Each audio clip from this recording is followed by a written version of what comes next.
Apoptosis is a process where cells die in a controlled way.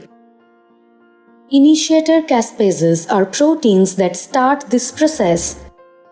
These initiator caspases are inactive at first. They are monomers called procaspases.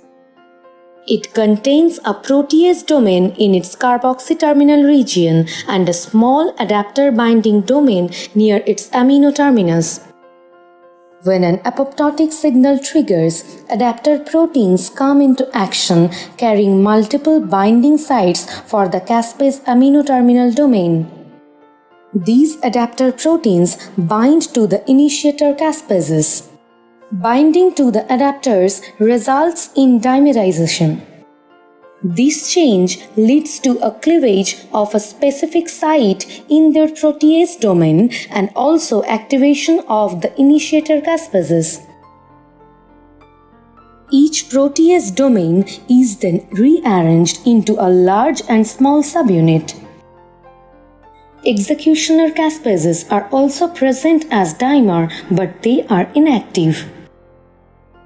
The initiator caspases activate the executioner caspases by cleaving it in its protease domain.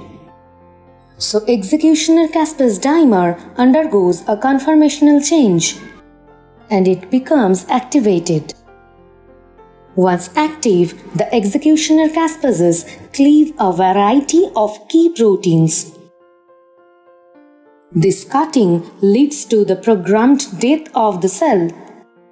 This is how apoptosis works to keep the cells healthy.